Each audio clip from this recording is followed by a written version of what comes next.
औज़ुबिल्लाहिमिनश्शैतानिर्रजीम बिस्मिल्लाहिर्रहमानिर्रहीम अस्सलामु अलैकुम वरहमतुल्लाहि वबरकातुहू।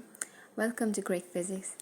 आज हम कुछ एमसीक्यूज़ हैं वो सॉल्व करेंगे मेजरमेंट्स के यूनिट्स के मेजरमेंट चैप्टर के कुछ एमसीक्यूज़ हैं वो हम सॉल्व करेंगे। इसके स्टार्टिंग में 40 जो एमसीक्यूज़ होंगे वो बहुत इजी होंगे, लेकिन ग्रेजुअली जो है वो टफ़ होते जाएंगे। लेकिन अगेन अगर आपने ये चैप्टर बहुत अच्छी तरीके से पढ़ा है, पिछली सारी वीडियोस को ठीक तरीके से देखा है, तो आपके लिए 40 के बाद वाले जो एमसीक्यूज़ हैं वो भी बड़े आसानी से हल हो जाएंगे। ठीक है, तो सबसे पहले जो है वो हम एमसीक्यू नंबर 1 को देख लेते हैं। What is an interdisciplinary area of physics. ये जो है टर्म, इसका मतलब है कि वो फिज़िक्स जो है वो किस दूसरे सब्जेक्ट के साथ मिलकर, जिस तरह बायोफिज़िक्स है, ये बायोलॉजी और फिज़िक्स दोनों का साथ मिला के एक हमारा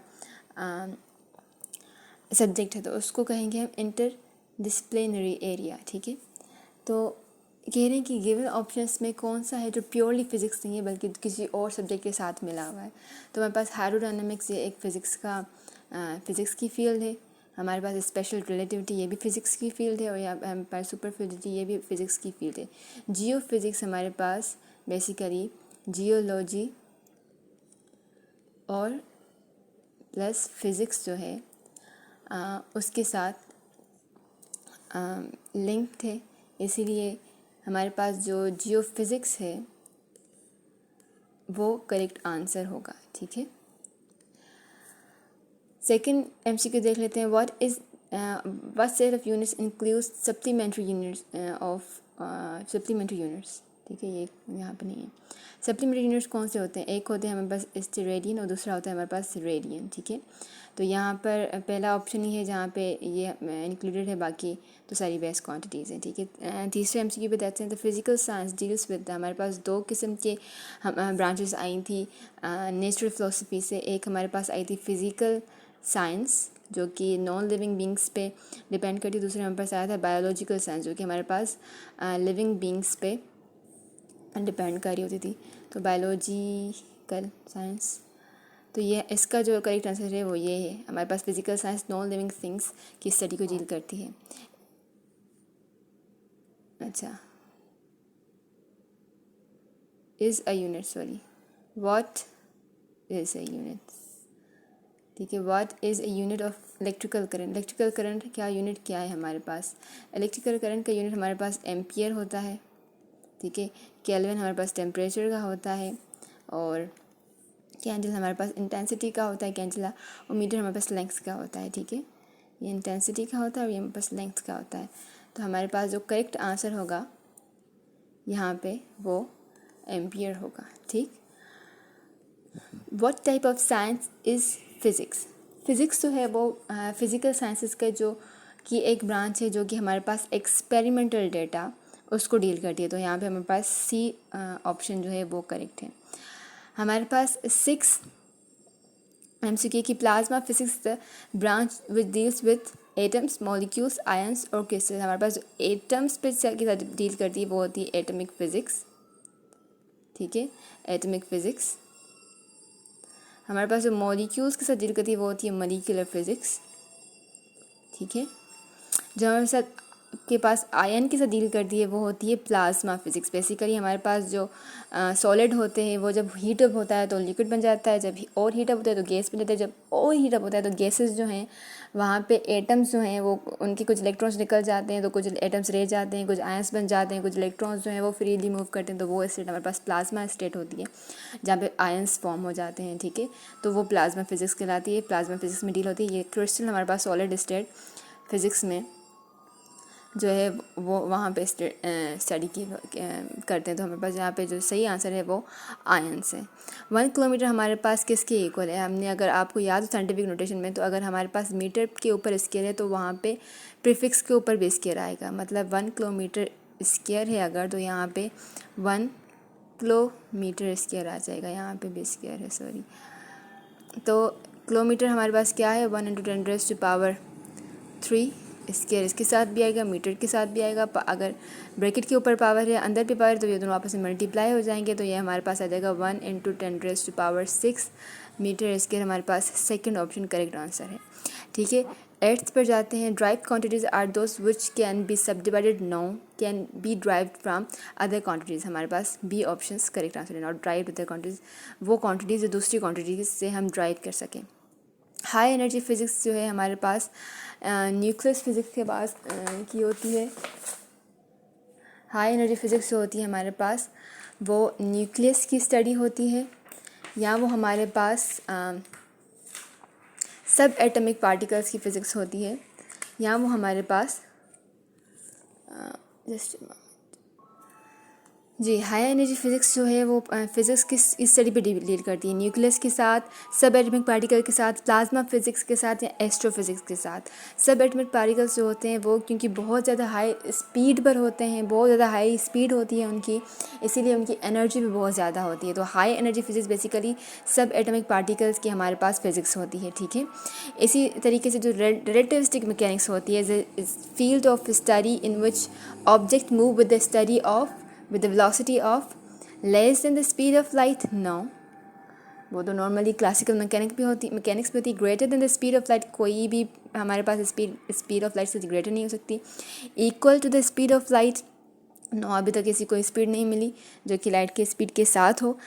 that approaches to the speed of light, yes, हमारे पास ये सही जवाब है कि वो स्पीड जो हमारे पास स्पीड ऑफ लाइट की अप्रोचेबल हो। हम 0.5 सी कह देते हैं, हम 0.7 सी कह देते हैं, वो और सी हमारे पास स्पीड ऑफ लाइट होती है। तो बेसिकली वो स्टडीज़ जो हमारे पास स्पीड ऑफ लाइट के साथ अप्रोचेबल हों, हम वो रिलेटिविस्टिक मैकेनिक्स में पढ़ते हैं। ठीक है, 11th MCQ से हमारे पास which is not associated with random errors. Random errors कौन से होते हैं, जो जिनकी कोई इतनी ख़ास वजह नहीं होती, वो बार बार अकर हो जाते हैं और हम उनको एवरेज करके जो है वो रिड्यूस कर सकते हैं। तो इनकंसिस्टेंट एरर्स होते हैं हमारे पास, यस, उनमें कोई कंसिस्टेंसी नहीं होती। जब एरर्स होती हैं, कोई भी रीडिंग 10.1 भी हो सकता है, फिर 10.2 भी हो सकता है, फिर 10.13 भी हो सकता है। ठीक है, 10.13 तो नहीं, बहुत दूर है, 10.4, मतलब कोई कंसिस्टेंट हमारे पास एरर नहीं है। आप एरर किस तरह फाइंड करेंगे, 10.1, ठीक है, फिर 10.1, फिर 10.2, इस तरीके से, मतलब बहुत अजीब व गरीब कंसिस्टेंट है। 10.1, ठीक है, फिर 20.1, फिर 50.1, ये तो कंसिस्टेंट एरर होगा ना। बेस्ड ऑन अननोन रीज़न, ये बिल्कुल ये भी एक हमारे पास रैंडम एरर के साथ ही है। एवरेज करने से उसकी जो रीडिंग है उसमें एरर रिड्यूस हो जाएगा। Consistent difference in the reading, नहीं, ये हमारे पास रैंडम एरर में कंसिस्टेंट डिफरेंस नहीं आता, हमारे पास वो इनकंसिस्टेंट डिफरेंस आता है। उनका कोई सिस्टमेटिक डिफरेंस नहीं होता। वो अगर सिस्टमेटिक एरर होगा तो सिस्टमेटिक डिफरेंस होगा। ठीक है, if the measuring scale has least count of 10 kg then 8,000 kg has significant figures. अच्छा, वो कह रहे हैं कि अगर हमारे पास 8,000 kg है, मैंने पढ़ा हुआ था kg है, और इसमें हमारे पास जो ये है, ये दोनों सिग्निफिकेंट नहीं है। मतलब 10 kg के हमारे पास 20 काउंट है, मतलब ये 8,010 भी हो सकता है, 7,990 भी हो सकता है हमारे पास। ये दोनों फिगर्स तो हमारे पास एक्यूरेटली नॉन है, ये हमारे पास डाउटफुल है। तो जो एक्यूरेटली नॉन होंगे और जो फर्स्ट डाउटफुल होगा, ये तीनों मिलाकर हमारे पास सिग्निफिकेंट फिगर्स बनाएंगे। ठीक है, तो यहाँ पे 3 सिग्निफिकेंट फिगर है। इसको लिखने का तरीका कैसे है, हम इसको साइंटिफिक नोटेशन के तरीके में लिखेंगे। किस तरह, 8.00 × 10⁻³ kg, ठीक है, इस तरीके से। तो यहाँ पे हमारे पास सिग्निफिकेंट फिगर जो है वो 3 हुए। The dimension of formula of torque हमारे पास होता है tau is equal to F×R, और हमारे पास अगर ये इन दोनों की जो एंगल है बिटवीन वो 90 डिग्री है, तो ये F×R हो जाएगा, और ये हमारे पास हो जाएगा इसकी ML, और इसके साथ ये 2 हो जाएगा, और ये -2। तो ये हमारे पास जो फर्स्ट ऑप्शन है वो हमारे पास करेक्ट ऑप्शन है। The distance to the nearest galaxy is approximately 10⁻30। ठीक है, ये हमारे पास आपकी बुक में टेबल गिवन है, वहाँ पे आप देख सकते हैं हमारे पास बिल्कुल नियरेस्ट गैलेक्सी है वो हमारे पास हमसे 10⁻30 मीटर्स दूर है, ठीक है, ये मीटर्स में है सारी। The significant figures in these numbers are, यहाँ पे 4 सिग्निफिकेंट फिगर्स हैं, ट्रेप्ड 0 हैं, 4 सिग्निफिकेंट फिगर्स हैं, 4 4, तो यहाँ पे हमारे पास 4 सब में सिग्निफिकेंट फिगर्स हैं, ठीक है। 16 हमारे पास है, ये हमारे पास स्टेरेडियन कौन सी एंगल होती है, 1 डायमेंशनल, 2 डायमेंशनल, 3 डायमेंशनल। हमारा जो स्फेयर होता है वो 3 डायमेंशन होगी, तो ऑब्वियसली हमारे पास जो उसकी एंगल होगी वो भी 3 डायमेंशनल ही होगी, ठीक है। Would you have the following quantities, which of the following quantities, say which of the following quantities is dimensionless। Gravitational constant हमने खुद देखा था कि वो डायमेंशन है उसकी, हमारे पास जो प्लैंक्स कांस्टेंट है E is equal to H F, तो एफ हमारे पास 1/t है और ये हमारे पास इसकी वैल्यू कुछ होगी जो कि वर्क के इक्वल है, तो हमारे पास प्लैंक्स कांस्टेंट भी इक्वेशन से लग रहा है कि इसकी कोई ना कोई वैल्यू डायमेंशन होगी। हमारे पास जो power of lens and gas constant है P V is equal to N R T, P V is equal to N R T, तो हमारे पास ये नंबर ऑफ मोल्स है, टेम्परेचर है, ये हमारे पास प्रेशर और वॉल्यूम है, तो ये सब भी केल्विन, तो इन दोनों में से किसी के साथ भी कैंसिल नहीं हो रहा, तो हमारे पास आर जो यूनिवर्सल गैस कांस्टेंट है उसकी भी कोई ना कोई डायमेंशन होगी। अलबत्ता जो रिफ्रैक्टिव इंडेक्स है हमारे पास वो डायमेंशनल लेस होता है, ठीक है, तो हमारे पास रिफ्रैक्टिव इंडेक्स जो है वो डायमेंशनल लेस होता है। Based on scientific notation the number 1.13.7 should be written as, ये हमने खुद किया हुआ था 1.34, इस तरीके से हमारे पास ये 3 है, सॉरी ये 2 ही होगा, सॉरी, तो ये हमारे पास सेकंड है कि हमारे पास लेफ़्ट साइड पे सिर्फ एक नॉन ज़ीरो नंबर होना चाहिए, ठीक। 19 हमारे पास ऑप्शन है the motion without consideration of its cause is called, mechanics में हम फोर्सेस को कंसीडर करते हैं, स्टैटिक्स तो होती है, स्टैटिक्स मैकेनिक्स, मॉडर्न फिजिक्स में तो ऐसा कुछ भी नहीं होता, हमारे पास जो काइनेमेटिक्स होती हैं हम उसमें फोर्सेस को डील नहीं करते, तो वो बेसिकली काइनेमेटिक्स होती है। 1 ईयर इक्वल टू कितने सेकंड्स, हमने ये खुद ड्राइव किया था, वो था हमारे पास 3.14, ये हमने प्रॉब्लम नंबर 1 जो फर्स्ट प्रॉब्लम थी पंजाब टेक्स्ट बोर्ड की, हमने यहाँ पे ये फाइंड किया था। बेसिकली आप 35 इंटू 24 इंटू 60 ये निकालें, आपके पास एक फ़िगर आ जाएगी, ठीक है, आपके पास एक फ़िगर आ जाएगी, आप 1 को इस फिगर के साथ डिवाइड कर दें, जो भी यहाँ पे ये फिगर आ रही है इसके साथ डिवाइड कर दें, आपके पास ये आंसर आ जाएगा, ठीक है। वरना आप उस प्रॉब्लम वाली वीडियो देखें, उसके जो फर्स्ट प्रॉब्लम होगा हमने यही जो इक्वेशन है, यही जो वैल्यू है वो निकाली थी। Period of vibration of an atom in a solid is, कि एक एटम जो है किसी भी सॉलिड में वो मतलब कितने बार वाइब्रेट करेगा, ठीक है, मतलब उसकी जो वाइब्रेशन होगी, मिसाल के तौर पर ये यहाँ पे टाइटली पैक्ड एटम्स हैं, ठीक है, ये बहुत ज़्यादा टाइटली पैक्ड नहीं होते, नज़र आ रहे थे, लेकिन फिर भी इनमें आपस में कोई ना कोई एक हल्की सी स्पेस रह जाती है, तो ये यहाँ से आकर जब यहाँ से टकराएगा और वापस इस जगह पर आएगा, तो ये इसका एक टाइम पीरियड होगा, तो ये कितने टाइम में ये अपनी वाइब्रेशन कंप्लीट करता है, तो ये 1 × 10⁻³ पिको सेकंड से भी कम 13 में ये अपनी वाइब्रेशन जो है एक वाइब्रेशन कंप्लीट कर देता है, ठीक है। The error of any measurement में अकर ड्यू टू, हमारे पास एरर किस लिए होता है, negligence of the observer, yes, faulty apparatus, inappropriate method of applied, इन तीनों की वजह से हमारे पास एरर हो सकता है, तो ये ऑल ऑफ दीज हमारे पास सही ऑप्शन है।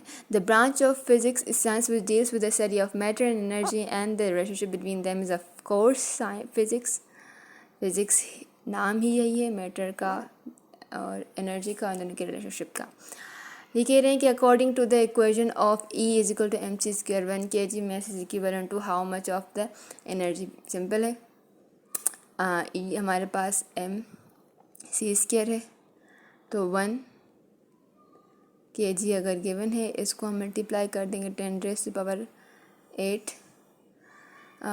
मीटर के साथ, तो और ये स्क्वायर में है, ठीक है, सेंटीमीटर स्क्वायर, और ये स्क्वायर में है, तो हमारे पास जो आंसर आएगा वो होगा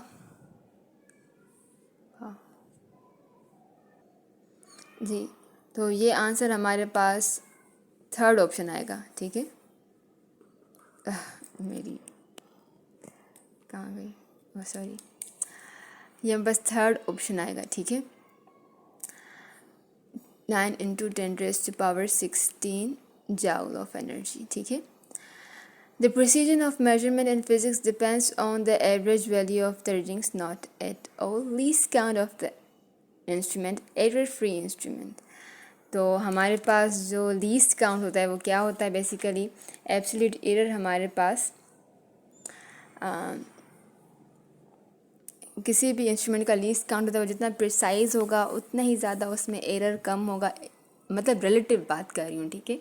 ऐसा नहीं है कि आप मतलब एक ऐसी डिवाइस जो माइक्रोमीटर्स में है, अगर आप उससे किसी दुकानदार से कपड़ा लेकर नापते हैं तो वो बहुत ही एक्यूरेटली होगा, लेकिन अगर आप उसी से ही इलेक्ट्रॉन की लेंथ नापेंगे तो वो बिल्कुल गलत रीडिंग बताएगा, तो रिलेटिव होती है, ठीक है।